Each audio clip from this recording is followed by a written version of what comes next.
Hi guys, Jordan from P&B Campers. Just going to be doing a handover video on this Burstner Lyseo.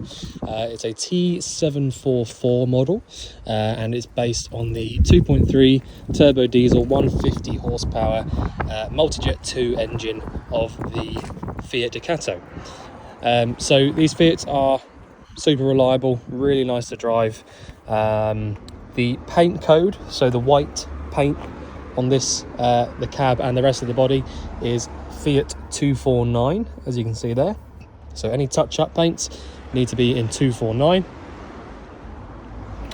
Original chassis plate is just here, and we've got a few other bits that I need to run you through just quickly. So all of your sort of consumable fluids and things like that are over on this left-hand side under the bonnet.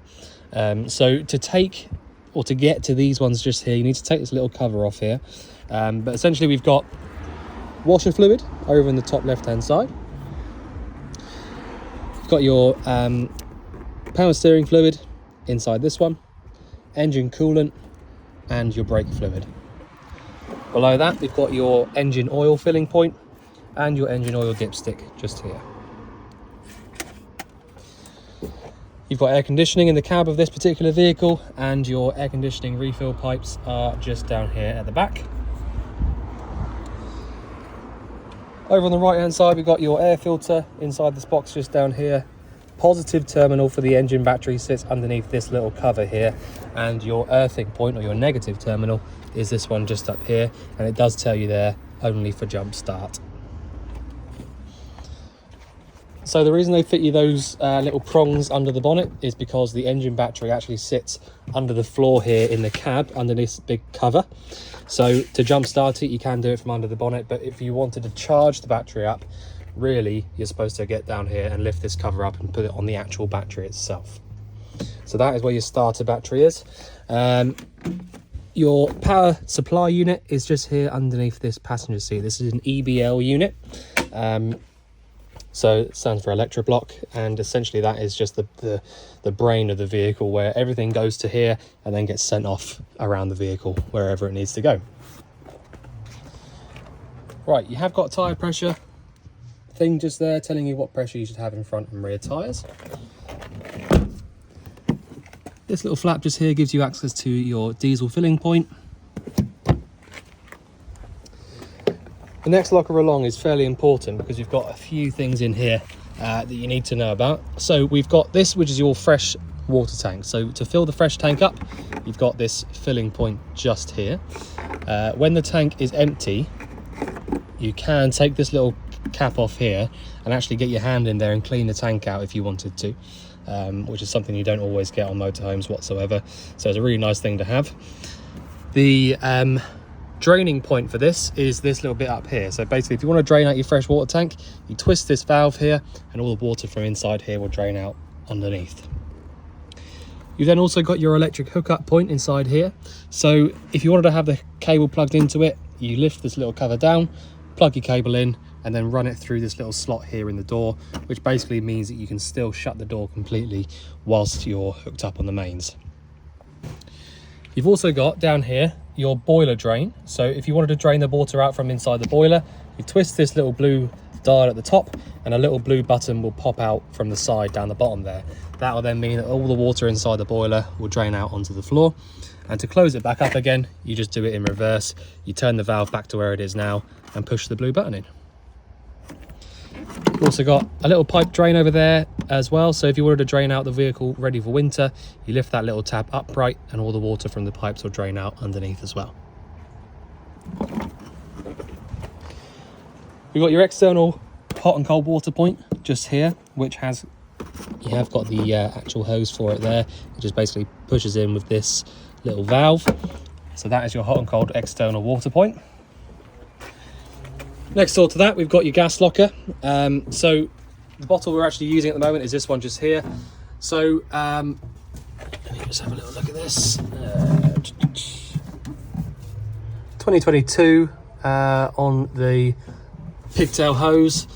So we've got to turn the bottle on, we go anti-clockwise around to the left, and to turn it off, we go all the way down clockwise to the right. Got a nice big dropout hole down there, so you can, you know, if there's ever a leak from this bottle here, it will drain out from underneath. And that's about it, really. Sorry about the noise, got the jet wash on over there. So underneath here, you've got your, if I can find it on the video,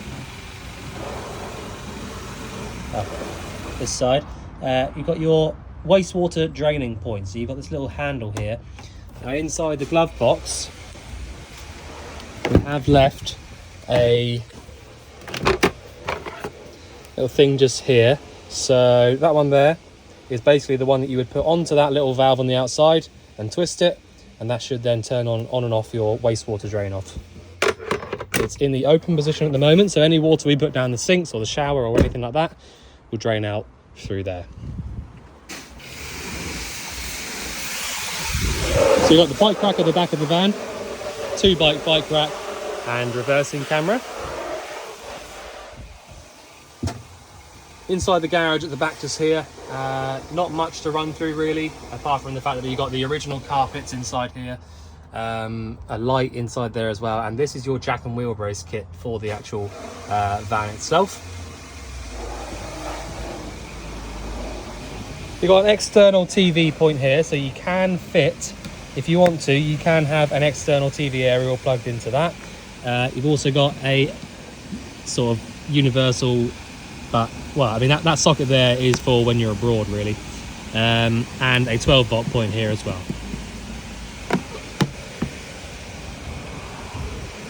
You then got your external gas point, so this is your barbecue point, basically. So if you wanted to have that on, you turn the valve so it's in line with the pipe. And the idea of it being here is that you've got your awning out and the gas valve open for your barbecue. So that's why that's there. Toilet cassette. So to remove the actual cassette, I'll just put it all the way back in for now. To remove it, we lift up on the little orange handle here and then pull the cassette towards us. You then basically turn this valve just here and then we can open it up like that. So that's where you drain the actual cassette out from. When you're actually physically draining it out, you should be holding down the little orange button at the back just there. And then your blue fluid is what goes back inside here, about a cap's full of the blue fluid, and then push it back away like that. Easy peasy. All right, let's get out of the noise and show you around the inside. So the cab is a very, very high spec. So there's not a lot in this cab that you haven't got that you can get. So if I just run you through what we've got. So first thing I'm going to run you through is going to be the center section just here. So we've got, obviously you've got a double din Pioneer head unit just there, which looks really nice and modern. Works really nicely as well. I have driven this vehicle and used that head unit. It works really well. So you've got the heater controls down here below that. So you've got your air conditioning switch from there. You can turn the entire system on and off from there. You've got your front windscreen demister, all that sort of stuff. It's all pretty straightforward. When the screen comes on, it's nice and easy.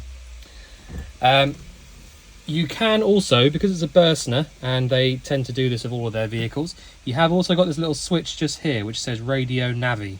So the idea behind this is if you turn this on, even without the ignition on, it should, there we go, bring the radio to life, whatever radio station it's going to pick up.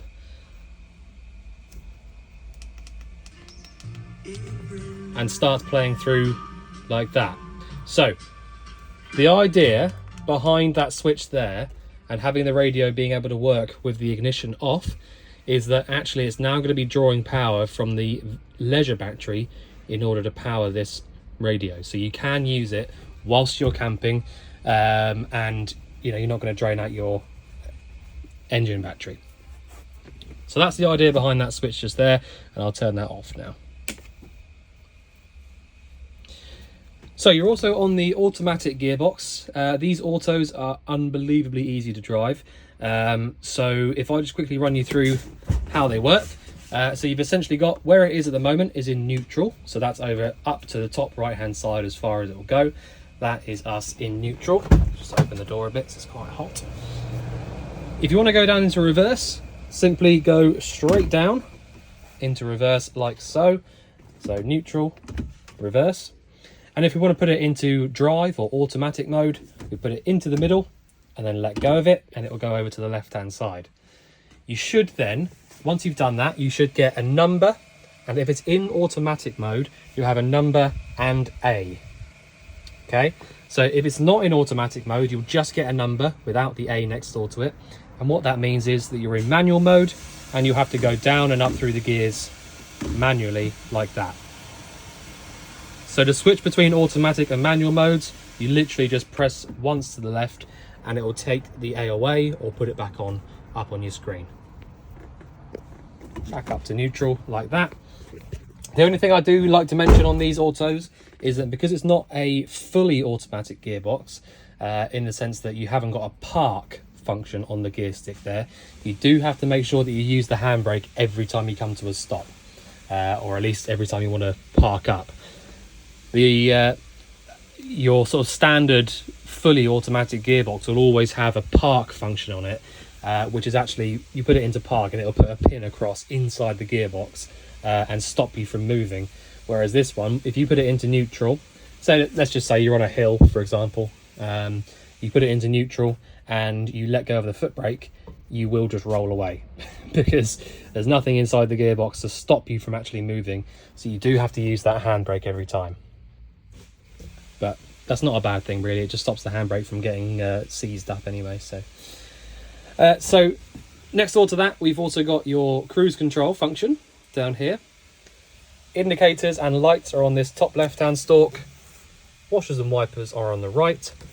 You've got your front and rear fog lamps and your headlight adjustments from those two there. You've got the electronic adjusting mirrors from this little dial here. So you select which mirror you want to move and then move it around like a little joystick until you get it to where you want it to be. You've also got an alarm system on this one. So you've got a little red light down there which will flash when your alarm is set, which is basically when you get out of the vehicle and lock it. And then I think the last thing I need to show you is going to be that you've got the blinds inside here. So you've got the full interior blind package on here. So to release these and close them across, squeeze these two little buttons together. That will then release it, and then pull this all the way across until it meets the little magnetic strip at the front. So it really is as easy as that. Put it back again. Just make sure it's all nice and neat before you try and push it all the way back. And that's it. It's exactly the same for the front windscreen, apart from the fact that if you want them to meet in the middle, they've got a little a little magnetic strip running down here. So that's how they actually stay together in the middle. They have to be touching each other in the middle. But yeah, that's about it really for the cab. If you start the engine up and your step is out still, you will have this little light here come on and probably a really horrible noise. So you can't really forget to put that away. Okay, so first thing I'm going to run you through then is going to be the control panel, which is up here just to your left as soon as you walk in the habitation door. These newer Burstner control panels I think look really nice and they are unbelievably easy to use. So if I just quickly run you through what we've got. So you've got a main power switch just here on the left hand side. This is your main 12-volt isolator. All right, so essentially when you come into the vehicle and you want to turn the power onto things, turn your main power switch on just there. You've then got your water pump switch over on the right hand side. That basically just tells the pump that it can come on, and whenever you draw the water through the taps, it will switch the pump on and off as and when it needs to.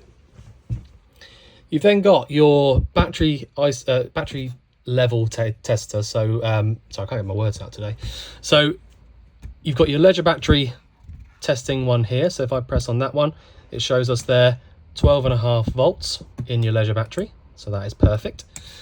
We've then got your freshwater filling, your freshwater level indicator there. So if I press and hold on that one, it's showing us the freshwater's empty. Wastewater, same goes for that one. That should be empty as well, which it is. And then we've got your engine battery voltage there, 12.2.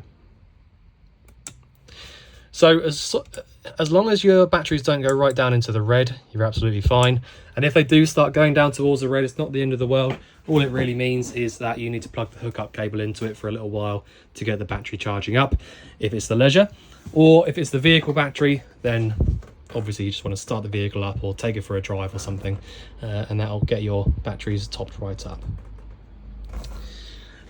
So that is the control panel. We've got the TV underneath here, as you can see, on a nice bracket just inside there that you will be able to pull all the way around and show to this side as well. So this particular vehicle, this model, has got the twin drop-down beds. So you've got one drop-down bed just here in the front, as you can see there, all still nice and sleek. So you know, when you've got the lights on, all the lights come on underneath the bed and all that sort of stuff as well. So you know, if you had the bed up like it is now, you wouldn't really notice that it was even there, because it just looks like the rest of the van. And as I say, you got the one at the back here as well. So the beauty behind this particular layout is that you can have this entire vehicle left as it is, with your massive dining area at the front and your huge sort of L-shaped lounge in the back. And all you need to do to make your bed up at night is press and hold one of these buttons just here, and that'll drop the bed down, and that is literally all you have to do. All right, so this button just here, if I press down, brings your bed down like so, and then it always takes a bit longer to go back up just because of gravity, unfortunately. We'll just watch that go back up. Once it gets to the top, it will stop by itself, and that's it. So I've always loved these layouts, to be honest with you. I think it's so sort of, you know, the capability that you've got with this. You can easily sit about 6 or 7 people in this particular vehicle, and then you've got the 4 berth drop down beds. Really, really clever layout. So what should I run through first? So the first thing I'm going to run you through is going to be the water system. The water system in the motorhomes is really, really important. If for whatever reason you manage to try and get to the point where you wanted to turn the boiler on, and you haven't got any water inside the boiler before you start trying to light it up, then sometimes you can run into some problems where it could overheat, or you could burn things out. So the water system in the vehicles is really important. So I'm going to run you through how you sort of check that it's all good to go before you start trying to light the boiler up and all that sort of stuff. So in this particular instance, it's a little bit of a bad example because we haven't got much water in the fresh tank at all, which is why it's not showing us anything. But I do know that in this particular case, I have got just about enough to show you. So let's just imagine that when I press this button here, it comes up saying, I don't know, 50%, or at least that we've got some water in here.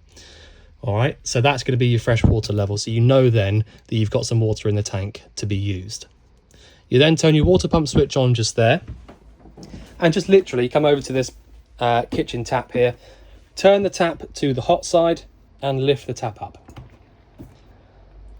So we're just going to wait for the water to come through.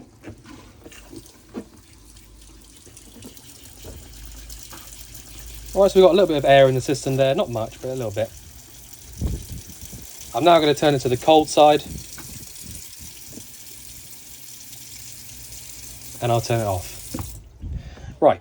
So what I've just seen there, lifting the tap up on the hot and cold side and seeing that it's not coughing and spluttering and going all over the place, tells me that the boiler is definitely full and we're up to pressure. So let's just say the boiler wasn't quite full. Let's say it's got 5 litres in it rather than 10. When I lifted the tap up there on the hot side of the tap, the boiler is always first in line for the water, on the hot side of the tap anyway. So if the boiler isn't quite full of water, it cannot pump any water through to the taps, which is why you get the coughing and spluttering. So it coming through like, really nicely like that just proves to us that the boiler is definitely full, and then we can go ahead and use it, however we want to. So that's all good. So that is just a really important thing to do, but it's so easy. It literally takes you like 30 seconds when you first come into the vehicle, and it's just a fail-safe way of making sure that you're not going to have any problems with the boiler when you try and light it up. So absolutely loads of storage around the vehicle. I mean, I cannot sort of show you enough of the amounts that you've got. All these cupboards are really massive. All your paperwork, by the way, is down here. We actually didn't have space inside one of these brown folders for all the paperwork, so you've got absolutely stacks of that in there. But there we go. So what I'll do now is I'll start running you through some of the appliances, and then I'll just sort of have a little walk around and see if there's anything else that I've missed. So first thing I'm going to run you through is going to be the boiler. So the boiler controls your heating and your hot water. Now in this particular case, you've got the Truma iNet Ready system. I'm just going to turn these lights off above my head because they're a bit bright. So the Truma iNet Ready system is pretty much the latest in the kind of boiler gadgets that you can get. The older versions were always sort of individual dials and stuff like that. Some people did find them a little bit tricky to use, but these ones are normally pretty good. So the iNet Ready system is unbelievably easy. So you've got, when you click on the screen here, it will be flashing whatever you're hovering over. So you see there when I'm scrolling through, it's flashing whichever one I'm scrolling over. So if I click this first one here, that is our heating. So it's off at the moment. It's a very hot day today, so I will have to turn it right up to get it to do anything. But if I turn it all the way up to 30 and press again, that then brings up a little flame symbol up above that heating symbol there and tells us that the heating is going to come on. Now just ignore what I'm doing for a second because I will explain that in a sec. Right, so next door to that is your hot water. So if I click on that one, you've got the option of eco, hot, or boost. Okay, so if you want to, if you're in a real hurry for the hot water to come on, you can stick it on boost, and after about half an hour or so, you'll have nice hot water. The next one over is your energy selector. So the boiler itself, in this particular case, works on gas or electric, or both at the same time. All right, so let's just say we were on a campsite and we had the electric hookup plugged in, but we'd run out of gas. Let's just say that. If that was the case and we only had the hookup that we can use, we would go across to here, right, click it, go across to here to the energy selector, and we can go through and we can choose mix 1, mix 2, electric 1, or electric 2. All right, in this particular case, I'm just going to leave it on gas for me, because I've only got the gas on. But if you only had electric, you can choose electric 1 or electric 2, and that will use the boiler or make the boiler work on electric only. Okay. If you had both, you can use it as a mixture of both there, mix 1 or 2, or you can have it on just gas. So that is the way that you can flick through the different energies for the boiler. They all work really nicely. We have had to put a couple of new elements inside the boiler there for the electric side of it, so they're nice and new. But that is about it really. Once you've scrolled across to the other side there, you can change the speed of the fan as well, which is to do with the heating. So once the heating comes to life, you will start getting hot air pumping through. Any of these little circular sort of grey vents here are the heating vents. So where you've set it there to eco or high for the fan speed, that basically just determines how much air is going to pump out of those little vents. So that is the heating and hot water system. You have got the option of changing the clock. So you've got the timer there. Settings, you do not need to go into the settings for any reason. And then you've got timer there, but you don't, unless you want to fiddle with that and set timers for it, you don't really have to use that. But yeah, so for the time being, for the majority of the time,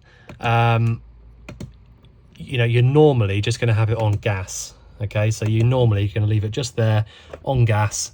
And to be fair, the more you can use the boiler on the gas, the better. Unfortunately, anything that has a gas burner inside of it, especially the fridges as well, they do tend to get clogged up with bits of dirt or spider webs and stuff like that. So the more that you can use these appliances on the gas, the longer they'll last and the less problems you'll have with them. So that is the Truma iNet Ready system. That's your heating and hot water from that one unit there. I would also just mention that the thermostat for the boiler is this little bit up here. So two things, please be careful with that because they are brittle. But also, if you had your door wide open and it was a fairly cold day, it's going to think it's a lot colder in here than it actually is. Realistically, a better place for that probably would have been, I don't know, somewhere else anyway, but not right next to the door. So that's just something to point out as well. If your door's wide open, you know, it's probably self-explanatory, but don't try putting your heating on because it's just going to go on forever and ever and never turn itself off. So next appliance I'm going to run you through is going to be the fridge and the oven and grill, which sits above it. So just zoom back out a little bit now. So it's a Dometic. If I can, there you go. So it's a Dometic fridge and a Dometic oven and grill above it. This is like a 1 unit type thing for these. So you've got the stack style fridge, which means it's like the extra tall one with your freezer compartment up the top and the main fridge area obviously underneath. So to use this is unbelievably easy. I will run you through it. So you've got a couple of options on here. You've got the A, which means automatic, which basically means that it will choose whichever energy it thinks is best automatically for you. Or you've got the option of doing it manually by pressing on the buttons like so. Just literally press on it and it will select it. So we've got 240 volt, which is your electric hookup, gas, and 12 volt. So the 12 volt is only really good for keeping the temperature inside the fridge that you've already got it to, and that's only for whilst you're driving. So the 12 volt on there on the fridge will not do anything at all, and it will just give you a fault code, and until you start the engine up and start driving it. So it physically takes the power from the engine running, basically. All right, so that is literally just there to hold the temperature inside the fridge whilst you drive, which means that realistically you need to get the fridge cold before you leave. So the two ways that you actually get the fridge cold in the first place is the mains or the gas. It will still take about 2 or 3 hours to actually start getting the fridge completely cold. These are both just about as good as each other, so if you were hooked up on the mains, you can use that one. If you're not, like I'm not at the moment, you just use gas. As I said, if you were in automatic mode and you did have the hookup cable in, it would automatically choose hookup for you. But because I've not got the hookup cable plugged in and I haven't got the engine running, it's chosen gas. So it's done that automatically for us. You then got the temperature selector over on the right hand side, which will just, you can just adjust that. Once it starts getting really cold, you can adjust that to wherever you need it to be. And then this little button over here on the right is your fault code button. So if I just click mains now pretty quickly should show us a little fault code. Okay, so that is just telling us that we can't use, just switching over now.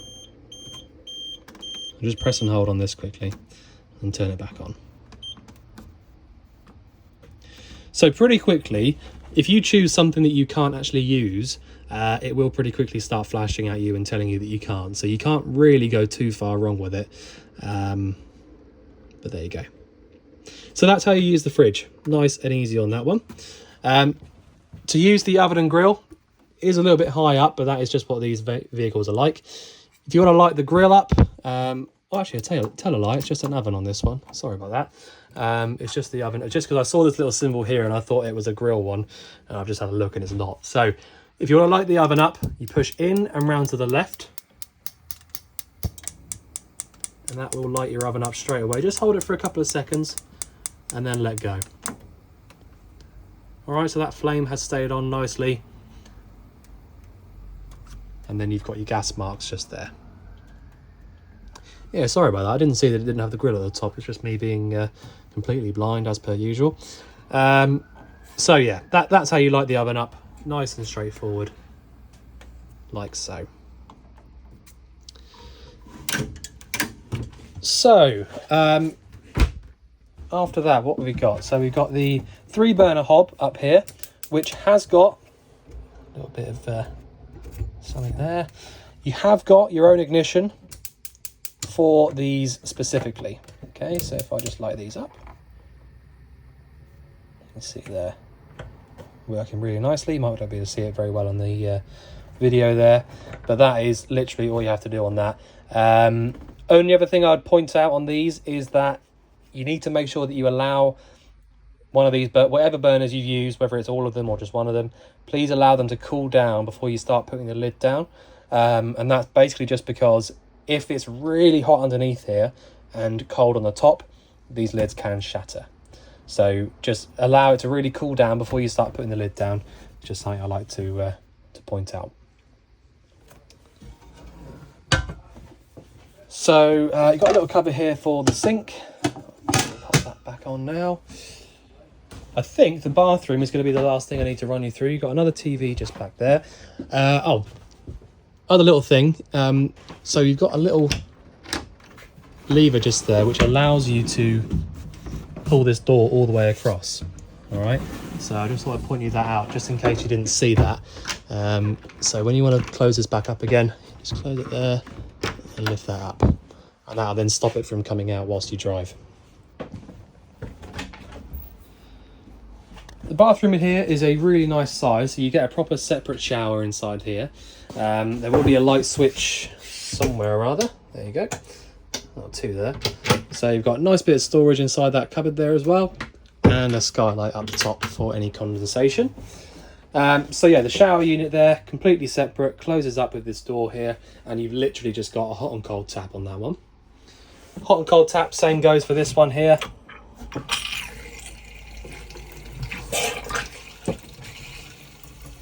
Straightforward. Take the plug out first. And then you've got the toilet down here. So these toilets are unbelievably easy as well. So you've got a little handle down here, which basically when you open this handle up, it opens up the flap just there for the actual toilet. So whatever you put inside this bowl here will drain out into the cassette once you've got this flap open. And when it's closed back up, anything that goes in will fill the bowl up. All right, so just make sure that you drain that out when you're finished, and then make sure that you close the handle back over again.